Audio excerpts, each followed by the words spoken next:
आज हमारे साथ मौजूद हैं यूपीएससी टॉपर शक्ति दुबे। सबसे पहले आपको बहुत बहुत शुभकामनाएं। इंटरव्यू की शुरुआत करते हैं। ये शक्ति कहाँ से आई यहाँ तक के सफ़र की, और सोचा था नंबर 1 रैंक?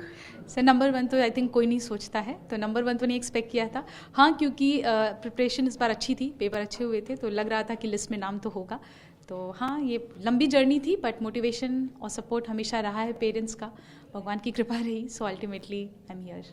अगर मेरी जानकारी सही है तो आपके फादर यूपी पुलिस में? जी हाँ, मेरे फादर। माहौल कैसा था घर का? जी अभी तो घर पे बात हुई, फ़ोन पे ही हुई है। अब वहाँ से जाके उनसे मुलाकात होगी तो पता चलेगा। पापा को बताया कि बिटिया कलेक्टर? जी हाँ, पापा को कॉल, सबसे पहला कॉल तो पापा को ही किया था कि पापा लास्ट ईयर की तरह तो नहीं, इस बार finally we got into the list. And पापा भी बहुत खुश हैं, मम्मी भी। सबसे बात आईएएस चुनेंगे?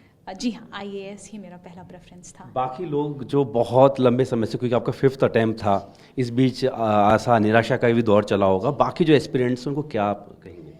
आई थिंक सबकी जर्नी तो अलग ही होती है। कुछ लोग शायद फर्स्ट में ही अपनी जो भी उनका सपना होता है पूरा हो जाता है, कुछ लोगों को मेरी तरफ 5 लग जाते हैं, और कुछ ऐसे भी होते हैं जिनको शायद ये मौका नहीं मिलता इस मे बी इस लाइफ टाइम में।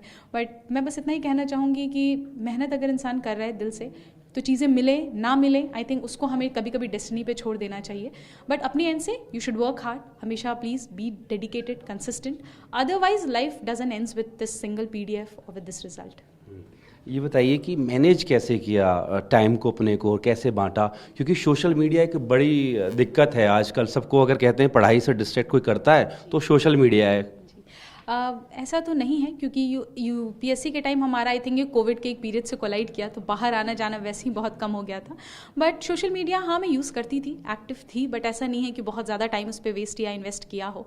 सब कुछ अगर बैलेंस वे में किया जाए तो कुछ भी चीज़ प्रॉब्लमेटिक नहीं। अपना सूत्र बताइए, कैसे था, कितने घंटों कैसे बांटे गए? घंटे तो मैं नहीं कहूँगी, ऐसा था कि दिन में 4 चीज़ें करनी हैं और वो रोज़ करनी है। एक करंट अफेयर्स का स्लॉट होता था, एक जीएस का स्लॉट होता था, एक प्रॉपर मेरे ऑप्शनल का स्लॉट होता था, और एक टेस्ट प्रैक्टिस का स्लॉट होता था। जब वो मेंस का टाइम है तो मेंस के आंसर्स लिख रहे हैं, प्रीलिम्स का टाइम है तो प्रीलिम्स के मार्क्स दे रहे हैं। तो इसी तरीके से ये 4 चीज़ों में मेरा पूरा दिन इक्वली डिवाइडेड होता था। इस बीच में कभी खाना खाने के बाद थोड़ा रेस्ट किया वगैरह, तब सोशल मीडिया में देख लेती थी। कभी लगा एक पल के लिए कि बस अब बहुत मुश्किल हो गया, छोड़ देती हूँ?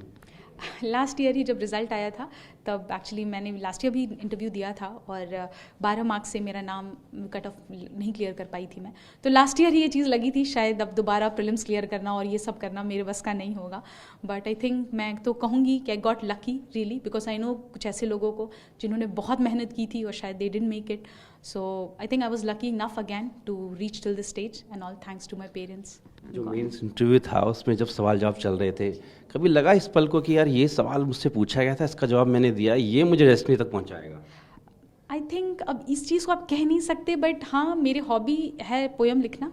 तो इंटरव्यू ने पूछा कि आप कुछ अपनी लिखी हुई कविता सुनाओ, और वो जब मैंने सुनाया था, आई थिंक उस वक्त जो रिस्पॉन्स मुझे मिला था, क्योंकि उन्होंने अप्रिशिएट किया था, I think that was one कि मुझे लगा वो बैलेंस कर गया इंटरव्यू को। जी, कुछ और कहना चाहें कि जो आगे आने वाले हैं एस्पिरेंट्स, या अभी जिनको आपकी तरह ही वो अभी रेस में है, कठिन डगर है, उनके लिए कुछ कहना चाहेंगे आप?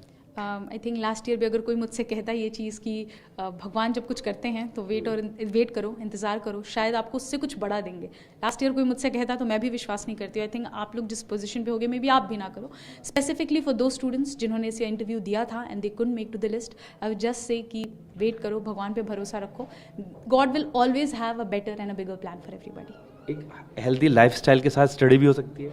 जी बिल्कुल हो सकती है। आई थिंक थोड़ा बहुत योगा, मेडिटेशन, थोड़ी brisk walking and all, if that is a part of it, तो आप फिजिकली फिट रहते हो जब, तो मेंटल आई थिंक आपका वर्क जो होता है that becomes more efficient, that becomes more easy. बात के लिए शुक्रिया, थैंक यू सो मच। तो शक्ति दुबे हैं जिन्होंने यूपीएससी टॉप किया है, और वो बता रही थी किस तरीके से उन्होंने अपने टाइम टेबल को बनाया, और बाकी एस्पिरेंट्स भी इनकी तरह सफलता पा सकते हैं। वीडियो सेव की सुनील के साथ जितेंद्र, भारत टीवी ने भारतवर्ष, दिल्ली।